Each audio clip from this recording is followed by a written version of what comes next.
25 से 30 నరేంద్ర ఔర్ నితీష్ అన్న ఎన్డీఏ నినాదాన్ని బీహార్ ప్రజలు నిజం చేశారు. ఎంతగా అంటే ఎన్నికల సర్వేలకు, ఎగ్జిట్ పోల్స్కు అందనంత. ఈ సర్వేలన్నీ అంచనా వేసిన కనిష్ట సంఖ్యకు మరో 100 సీట్లు ఎక్కువే బీహారీలు ఎన్డీఏకు ఇచ్చారు. మహాగఠబంధన్కు దాని కనిష్టంలో సగం కోత పెట్టారు. నితీష్ మళ్లీ ముఖ్యమంత్రి అవుతారా అన్న చర్చ ఎప్పట్లాగానే సాగుతోంది. నితీష్ పార్టీ కంటే బీజేపీ ఓ గుప్పెడి సీట్లు ఎక్కువ తెచ్చుకోవడం, చెరో 101 స్థానాలకు పోటీ పడినా బీజేపీ స్ట్రైక్ రేట్ ఎక్కువగా ఉండడం వల్ల ఈ చర్చ సహజం. బీజేపీ పెద్దలు ఎన్నోసార్లు సవినీయంగా నితీష్ నాయకత్వంలోనే తాము నడుస్తున్నామని చెప్పుకున్నా రాష్ట్రాన్ని స్వయంగా ఏలాలన్న ఉత్సాహం రాష్ట్ర స్థాయి నాయకులకు ఉండడం వారితో కొన్ని అనవసరపు వ్యాఖ్యలు చేయిస్తోంది. గతంలో దీనికి సగం స్థానాలున్న నితీష్ను గద్దె మీదే ఉంచిన బీజేపీ ఈ మారు కేంద్రంలో ఓతాన్ని కూడా ఇస్తున్న స్థితిలో కొత్త విన్యాసాలేమీ జరగకపోవచ్చు. నితీష్ ఇమేజ్తో పోటీ పడగల నేత బీహార్లో లేకపోవడం బీజేపీకి పెద్ద లోటు. సమీప గతంలోనే పలుమార్లు ప్లేట్లు ఫిరాయించిన నితీష్ను బీహారీలు ఇంతగా నెత్తిన పెట్టుకోవడం ఆశ్చర్యం.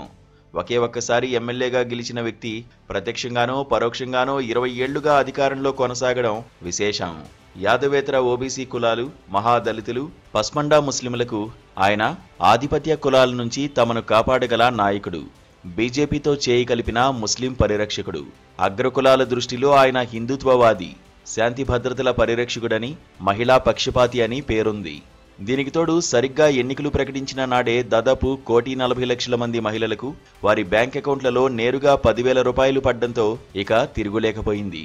తాను మళ్లీ రాగానే ప్రతి మహిళకు మొత్తం 3 లక్షలు ముట్టేట్టు చూస్తానని నితీష్ హామీ ఇచ్చారు. నెలకు 6,000 రూపాయల సగటు ఆదాయం కూడా లేని రాష్ట్రంలో ఈ భారీ మనీ ట్రాన్స్ఫర్ మహిళలను ఎంత ప్రభావితం చేసిందో కలకల్లాడిన ఆ పోలింగ్ బూతులు ఎప్పుడో స్పష్టం చేశాయి.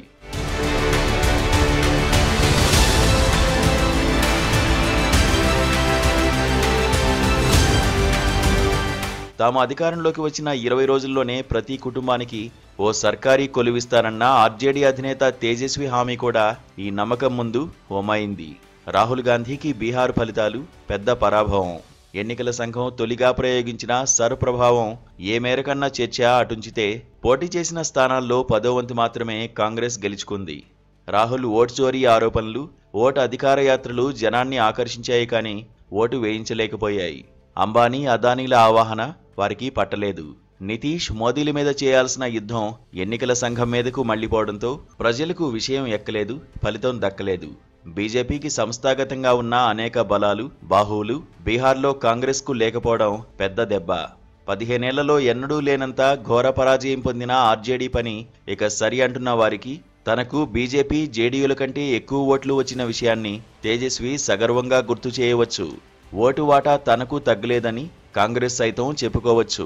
కులాన్ని కాదు, కొత్త ఆలోచనలను, విధానాలను దృష్టిలో పెట్టుకుని ఓటు వేయండి అంటూ చదువు, ఉద్యోగం, వలసలు ప్రధాన ఎజెండాగా ఆయా రంగాల్లో పేరున్న ప్రముఖులను అభ్యర్థులుగా నిలబెట్టిన ప్రశాంత్ కిషోర్ సర్వేలు ఊహించిన దానికంటే ఘోరంగా చతికిలబడిపోయారు.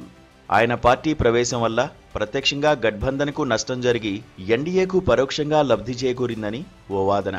తన కుమారుడి పట్టాభిషేకం చూడాలన్న లాలూ కల నెరవేరలేదు.